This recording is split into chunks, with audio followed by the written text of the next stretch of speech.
Hello, this is Daniel Mart, and today I'm going to be doing another review. This one's going to be for The Guest.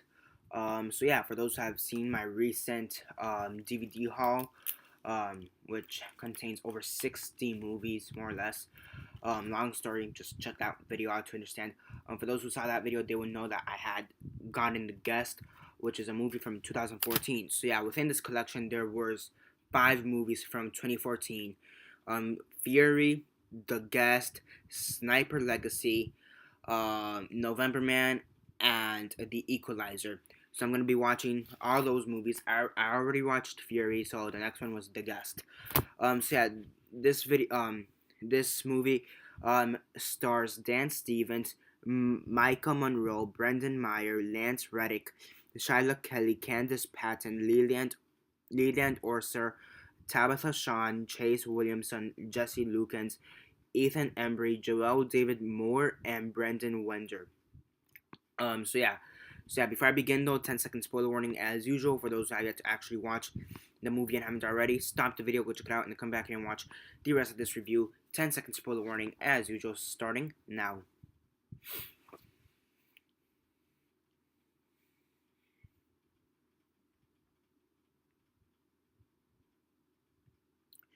Okay, so 10 seconds are up. So for those who have yet to actually watch the movie and haven't already, please don't comment down below or be messaging me that never gave you fair warnings. As usual, I did. The guest. The guest as usual. Quick synopsis, likes and dislikes, and then the rates. So basically, you have this family, the Pattersons or Patterson, yeah, the Pattersons. Basically their son, Caleb, they had a son who died in the war in Afghanistan. You have one of his friends from the war, who calls himself David, who comes here and basically promised Caleb to take care of his family for a few days. Tell them that he loved them all and see how they were after his death. However, there's some things that are kind of off about him, and the daughter of the family picks up on this and calls the military to see if they could find any information regarding David.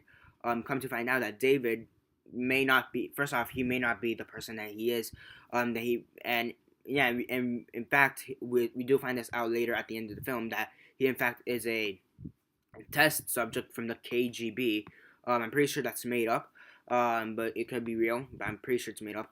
But basically, he's a test subject from the KGB, and basically, his mind was reprogrammed to take up the persona of David. Um, and basically, anybody who believes differently that he is not David, he will kill them regardless who they are. Um, so yeah, I mean, there's a lot of action here, and it's very I don't yeah, it's weird. It's a it's a great film, I do have to admit, but it's a thriller. It's a great thriller movie. It's a great action movie. I don't know if I want to say creepy, because it's not creepy, but at the same time it is. It's just really weird. I think the thing is, the creepy part about this movie is the actual character David. His character is creepy, and he is meant to be creepy. And as the film progresses, it becomes more creepy. But usually within the last 20 minutes, it's when his full creepiness really does shine through. I want to say, because I mean throughout the whole film, he's just helping the family, helping them get through their struggles, and then the last 20-25 minutes kick in, and he becomes into this really weird, sadistic sadistic person, just killing anybody in his way, whether it be from guns, grenades, stabbing, choking, running them over, any way possible. Cutting them. He'll kill them any way possible. Dan Stevens. I believe he's in. I forget what TV. He's in a TV show though. Downton Abbey. I believe he's in. I believe he's in Downton Abbey or something like that. And I think he did a pretty great job in. I've never seen Downton Abbey, so I don't. So I'm not familiarized with the actor, but I do think he did an incredible job portraying the character. I mean, for the most part, the acting and the writing is solid. I just I mean, really, the only time the acting seemed kind of weird was within the first 10 or 15 minutes of the film, which is when it kind of seemed where everybody was just settling into their roles. Because within the first 10 or 15 minutes, I do have to say that the acting did seem a bit stiff and too much. It seemed too overprepared and too scripted. But as the film progressed, it became more natural, and it became too, yeah. But just the first 10, 15 minutes seemed too scripted, too over prepared. So yeah, but aside from that, the acting was pretty great. There's a lot of action. Okay, there's not that much action scenes in this movie, but the times there are, it's pretty great. I do have to say, and yeah, and the writing, it's pretty solid all the way through. In my opinion, it's a great film. So yeah, this movie really does remind me of like 1980s, 1990s, yeah, 1980s, 1990s, and even some early 2000 action films. Just the way it's kind of set up. So yeah, I mean, I really do like it. It does have its own style. It does have its own style of the way it is. Yeah, the way it's shown does have its own style, and I do think the style choice is very well done in my opinion. I haven't really seen many many films with its own style. Usually, most films copy off from the reboots or the sequels, or if they're an original film or whatever. It kind of has style that we've seen 100 times before. But this time, the style, the way it was shot and everything from it, the way it was acted, the way it was written, it had its own specific style that I truly only think it's gonna work for this one film, or similar films to it. So yeah, I mean, overall, I think the style is the biggest thing that hits home in my opinion. So one thing that I really notice it does have its own style, and it's very well done in my opinion.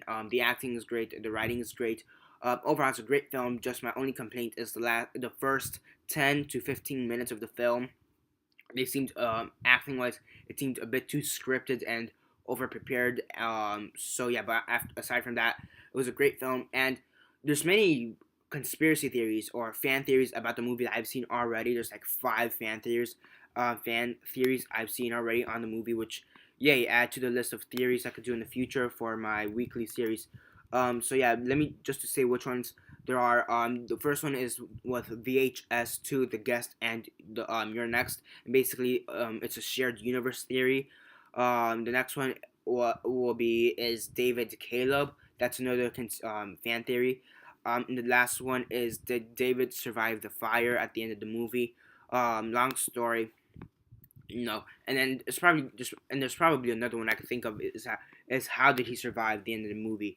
Again, you have to watch the movie in order to understand what I'm talking about. Um, so yeah, and basically, I've also seen, does David have superpowers, or does he have regeneration, or whatever it's called? Super healing powers or whatever. So yeah, I mean, that's an interesting theory. Again, whenever I do that video, I'll explain it more in depth. But which will probably be like in a year or two. So yeah, yeah, a weekly series. I have many theories to do: political, religious, music, movies, and TV shows. Yeah. Yeah, on a scale of 1 to 10, 1 being the worst, 10 being the best, and 6 being decent, I give it an 8. 8 out of 10. It's a pretty great film. Do check it out if you haven't already. And yeah, that's basically it for now. Subscribe if you're not already subscribed. I do movie reviews, TV show reviews, and comic book reviews. So definitely do stay tuned for that. Aside from that, like the video, share on Facebook, Twitter, MySpace, or whatever you guys prefer. And that's basically it for now. This is Daniel Mart signing off.